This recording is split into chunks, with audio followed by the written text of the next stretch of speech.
TDP నాయకుల యొక్క అరాచకాలు రోజుకు రోజుకి పెరిగిపోతున్న పరిస్థితి అయితే కనపడుతుంది. ఏదైతే కూటమి ప్రభుత్వం అధికారంలోకి వచ్చినప్పటి నుండి ఎక్కడ ఖాళీ స్థలం కనబడినా వాటిని కబ్జాలకు పాల్పడుతూ కాసులు చేసుకుంటున్న పరిస్థితి అయితే కనపడుతుంది. ప్రస్తుతం మనం ఈ యొక్క కల్లూరు మండలంలో ఉన్నాము. ఇక్కడ చూసుకున్నట్లయితే ఇక్కడున్న ప్రాంతాన్ని అంతా ఈ యొక్క సదును చేసుకుంటూ వాటిని కబ్జా చేసేందుకు టీడీపీ నాయకులు ప్రయత్నం చేస్తున్నారు. దీనికి అధికారులు ఒత్తాసు పలుకుతున్న పరిస్థితి కనపడుతుంది. ఎందుకంటే ఈ యొక్క ప్రాంతం చాలా హైవేకి దగ్గరగా ఉండటం వలన పూర్తిగా చాలా ఖరీదైన ల్యాండ్ని కబ్జా చేయడానికి ప్రయత్నాలు అయితే కొనసాగిస్తున్నారు. దీన్ని అడ్డుకోవడానికి వైఎస్ఆర్సీపీ నాయకులు అయితే ఈ యొక్క ప్రాంతానికి రావడం జరిగింది. ఈ అంశంపై మాట్లాడేందుకు మాజీ ఎమ్మెల్యే కాటసాని ఉన్నారు, వారితో మాట్లాడదాం. ఎట్లా చూడొచ్చు అంటారు? ఈరోజు చూసుకున్నట్లయితే ఇంత చదునుగా అంటే ఏదో ప్రైవేట్ భూమిని చదును చేసుకున్నట్లుగా చేసుకుంటున్నారు. ఏంటంటారు? సొంత భూమి మాదిరి చదును చేసే పరిస్థితి తెలుగుదేశం నాయకులు ఉండడం జరుగుతుంది. సర్వేనేమో 382 ఎకరా 93 సెంట్లు స్థలం. ఇది నేషనల్ హైవేకు చాలా దగ్గరలోనే ఉంది. అంటే అంత 50 మీటర్ల 60 మీటర్ల కంటే కూడా లేదు. అంటే ఇది మంచి కాస్ట్లీ ల్యాండ్. దీంట్లో ఒకసారి ఈ సర్వే నెంబర్ చూస్తే అంతకుముందు సమాధులపల్లి అనే విలేజ్ ఇది మొత్తం ఈ సైట్ గ్రామకంఠం. ఇది ఆల్రెడీ మొత్తం రెవెన్యూ రికార్డులో కూడా ఈ సర్వే నెంబర్లో కూడా ఇట్లా విలేజ్ మ్యాప్లో కూడా దాన్ని సపరేట్గా దీనికి ఒక కలర్ ఇవ్వడం జరిగింది. గ్రీన్ కలర్ ఇవ్వడం జరిగింది. దీనికి గ్రీన్ కలర్ ఇవ్వడం జరిగింది.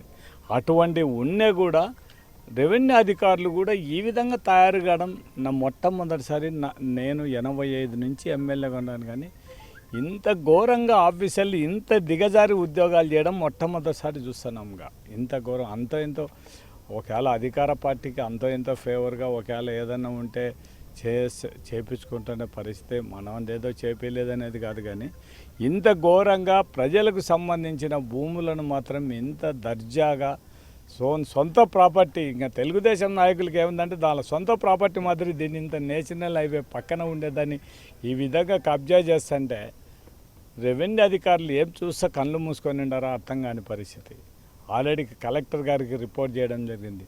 విఆర్ఓ గారితో కూడా మాట్లాడడం జరిగింది. నువ్వు దాని గవర్నమెంట్ ల్యాండ్ ఇది బోర్డు పెట్టమంటే సార్ ఖచ్చితంగా పెడతాం సార్. ఇప్పటికి 10 రోజుల నుంచి ఈ రోజు వరకు కూడా బోర్డు పెట్టని పరిస్థితిలో ఒక్కసారి రెవెన్యూ అధికారులు ఉంటే ఒకసారి ఏం చేయాలనేది అర్థం. ఇదే కాదు, ఈ కల్లూరు మండలంలో ఆల్రెడీ అంతకుముందు బస్టుపాడు దగ్గర ఉండేది కూడా గ్రావెల్ కూడా మొత్తం కొండ మొత్తం చేయడం. దాని మీద కనీసం మైనింగ్ అధికారులు కానీ రెవెన్యూ అధికారులు కానీ దాని మీద ఏం యాక్షన్ తీసుకోలేని పరిస్థితి. ఇక్కడనే కుంట ఉంది, ఉల్లింతకొండ ఇటు సైడు ఈ మన చిన్న టేకూరు పోయే రూట్లో ఈ ఆ రూట్లో కూడా రైల్వే ట్రాక్ అమ్మడి పోయే దగ్గర కూడా 352 ఒక కుంట ఉంది. ఆ కుంటను కూడా మొత్తం చేయని ఆ తెలుగుదేశం నాయకుడు దాన్ని రోజు బూడ్చుకొని వచ్చే పరిస్థితి. దాన్ని ఏం చేయాలి అంటే ఎన్నిసార్లు అధికారులకు చెప్పినాను కూడా ఈ స్టేజ్లో ఉంటే అంటే ఇంకా సామాన్య మానవుడు ఎవడు బతకబడ్డదా? ఈ యొక్క ల్యాండ్ సంబంధించినది గ్రామకంఠం అంటున్నారు కదా, ఇది ప్రజలకు ఏ విధంగా ఉపయోగపడుతుంది? ఇది గ్రామం సంబంధించిన ల్యాండే కదా, ప్రభుత్వాందే కదా. మరి ఇంత జరుగుతున్న అధికారులు ఎందుకంటారు? అధికారులు వాళ్ళకు వత్తాసు. ప్రభుత్వం కూడా దీని మీద వాళ్ళు ఇష్టం వచ్చినట్టు చేయడానికి అధికారం లేదు గవర్నమెంట్కి కూడా. ఇది గ్రామకంఠం కాబట్టి గ్రామ అవసరం నిమిత్తము గ్రామానికి ఏదైనా అవసరం అనుకుంటే దీన్ని ఉపయోగించాల్సిందే తప్ప నేను అది చేస్తాం ఇది చేస్తామని ఈ భూమిలో చేయడానికి గ్రామకంఠంలో గ్రామం ప్రజలకు ఉపయోగపడేది ఏదైనా ఉంటే తప్ప వాళ్ళకి ఏదైనా ఉంటే చేయాల్సిందే తప్ప ఇష్టం వచ్చినట్టు ఎవరికొకరికి దాన ధర్మం చేయడానికి కానీ లేకుంటే తెలుగుదేశం కార్యకర్తలకు మేము ఒట్టొప్పందం మీకు ఇచ్చేస్తామని మాట్లాడే పరిస్థితి. పక్కన రైతు ఉన్నాడు, ఆ రైతుది మొత్తం కొలత కొలిసే 1/2 ఎకరా భూమి తక్కువ వచ్చింది. ఆ భూమిని కలెక్టర్ దగ్గరికి పోయి రెవెన్యూ అధికారుల దగ్గరికి పోతే కూడా లాస్ట్కి ఇక్కడ చేసేటప్పుడు ఆ రైతును కూడా బెదిరించే పరిస్థితి.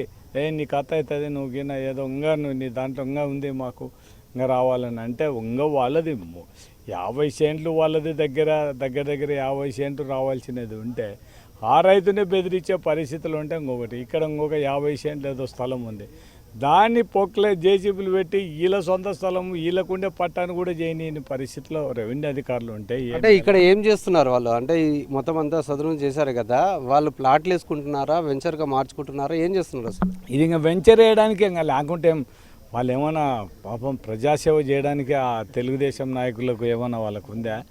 ఏం లేదు. పంటలు ఇప్పుడు ఇంత నేషనల్లో మనకు చూస్తానే కనపడుతుంది. ఇది దగ్గర ₹1,00,00,000 అంటే ఒకవేళ ఈయనం అనుకున్నాను కూడా 50-60 లక్షలకు పోతుంది.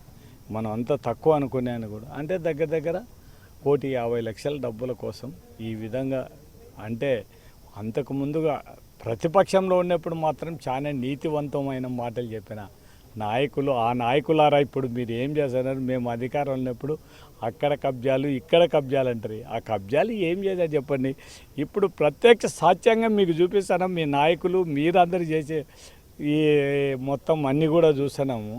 ఇవన్నీ కూడా ఫోటోలు ఒకసారి చూస్తే దీన్ని మొత్తం ఇదంతా కూడా అంతకుముందు ఈ విధంగా ఉన్నది. దాన్ని సదురు చేసినారు. మనం చెప్పిన దాన్ని కూడా ఈ పొక్లైన్లు పెట్టి ఇవన్నీ పెట్టి చేసినా కూడా అధికారులు కనీసం కంప్లైంట్ చేసినా కూడా కంప్లైంట్ తీసుకుని ఏమంటున్నారు అధికారులు? అంటే అధికారుల దృష్టికి చాలా మటుకు ఇక్కడ ఉన్న గ్రామస్తులు తీసుకెళ్లారంటున్నారు. మరి ఏమంటున్నారు అధికారులు? కలెక్టర్ దృష్టికే తీసుకుపోయినాం.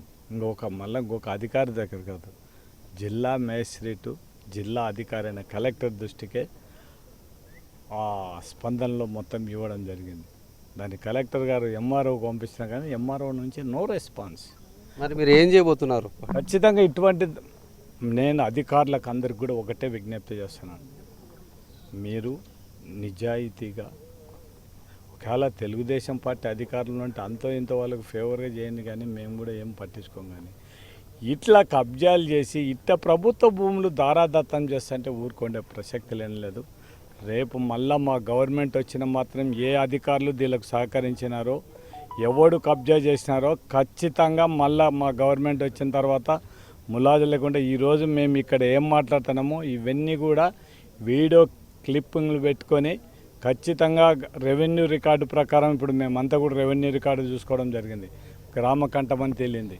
అటువంటి పరిస్థితుల్లో మళ్ళీ మేము అధికారంలోకి వచ్చిన తర్వాత లేదా అధికారం ఉందని అట్ట చేసిన రేపు మళ్ళీ మేము అధికారంలోకి వచ్చిన తర్వాత మళ్ళీ ఇదే ఫీల్డ్లోకి ఆ రోజు వచ్చి మొత్తం అదే అధికారులను ఈడికే పిలిచి అప్పుడుండే ఎవరెవరైతే అప్పుడు అధికారులు ఉంటే అధికారులతో ఈ భూమి సీజ్ చేసి మొత్తం మనం బస్తిపాడు గ్రామానికి సంబంధించిన వరకు వాళ్ళకి హ్యాండ్ ఓవర్ చేయడానికి చేస్తాం తప్ప పొరపాటున కూడా ఏదో మేము అధికారం వచ్చిన తర్వాత వాళ్ళు చేసుకున్నారు మేమేమన్నా ఇట్లా దానిలోకి మేము ఎప్పుడు పాల్పడే ప్రసక్తి లేదు. నిజమైన రైతు ఎవరు పక్కన ఉండేటోడు వాడు సాగు చేసుకుంటే ఏదన్నా కొద్దిగా వాడు పక్కన ఉన్నాడు దానికి ఏదో ఎవరం కూడా మనం ఏమన్నా నీకు లేదు. కానీ ఎవడంటే ఎవడు వచ్చేసి నేను అధికార పార్టీ వాళ్ళము మేము ఎక్కడైనా కబ్జా చేయొచ్చు అనుకుంటే పార్టీ మాత్రం దాన్ని ఒప్పుకునే ప్రసక్తే లేదు. ఖచ్చితంగా ఇది ఆ బస్తిపాడు గ్రామానికి న్యాయం జరిగేంత వరకు వదిలిపెట్టే ప్రసక్తే లేదు. ఇది మనం చూసుకున్నట్లయితే మనం ఉన్న ప్రాంతం ఇదంతా ఈ యొక్క సామాదుపల్ల గ్రామానికి సంబంధించిన గ్రామ ఖండానికి సంబంధించిన భూమి. ఇది 382 ఈ యొక్క సర్వే నెంబర్లో పూర్తి స్థాయిలో టీడీపీ నాయకులు కబ్జా చేయడం జరిగింది. తమ సొంత భూమిలాగా దీన్ని పూర్తిగా సదును చేసి దీన్ని ఆక్యుపై చేయడానికి ప్రయత్నాలు అయితే చేస్తున్నారు. అధికారుల దృష్టికి తీసుకెళ్ళినప్పటికీ కూడా అధికారులు మాత్రం ఏమాత్రం పట్టించుకోలేని పరిస్థితి. ఖచ్చితంగా వైఎస్ఆర్ కాంగ్రెస్ పార్టీ వీటిని తిప్పికొట్టే ప్రయత్నం చేస్తాము. ఖచ్చితంగా తాము అధికారంలోకి వచ్చిన తర్వాత ఈ యొక్క ఏ యొక్క కబ్జాలకు పాల్పడ్డారో వాటిని తిరిగి ఆ గ్రామానికి అప్పజెప్పేదాకా తమ పోరాటం కొనసాగిస్తామంటూ వైఎస్ఆర్సీపీ నాయకులు హెచ్చరిస్తున్న పరిస్థితి.